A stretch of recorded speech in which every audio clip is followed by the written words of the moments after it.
2500 கோடி அல்ல 10,000 கோடி கொடுத்தாலும் இந்தி திணிப்பை அனுமதிக்க மாட்டோம் என்று துணை முதலமைச்சர் உதயநிதி ஸ்டாலின் தெரிவித்துள்ளார்.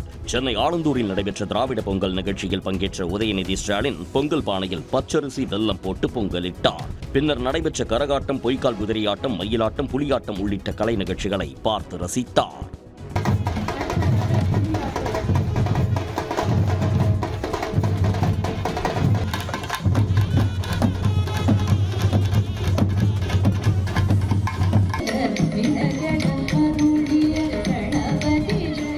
இதையடுத்து செய்தியாளர்களை சந்தித்த அவர் புதிய கல்விக் கொள்கை மூலம் தமிழ்நாட்டில் இந்தியை திணிக்க முயற்சி நடப்பதாக குற்றம் சாட்டினார்.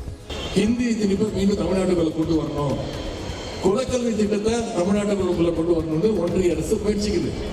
அதனால நம்முடைய முதலமைச்சர் அவர்கள் தெளிவா சொன்னாரு, 2500 கோடி இல்ல, நீ 10,000 கோடி கொடுத்தாலும் என்னைக்கா நான் தமிழ்நாட்டுக்குள்ள இந்தியை மீண்டும் நுழைய விட மாட்டேன், சமஸ்கிருதத்தை மீண்டும் தமிழ்நாட்டு மக்கள் நான் திணிக்க மாட்டேன்னு நம்முடைய முதலமைச்சர்கள் சொல்லி இன்னைக்கு சட்ட போராட்டத்தை நாம் நடத்திட்டு இருக்கோம். முன்னதாக மாலை மான்ஃபோர்ட் பள்ளி வளாகத்தில் ஏராளமான ஆட்டோ ஓட்டுநர்களுக்கு அரிசி, மளிகை தொகுப்புகளை துணை முதலமைச்சர் உதயநிதி ஸ்டாலின் வழங்கினார்.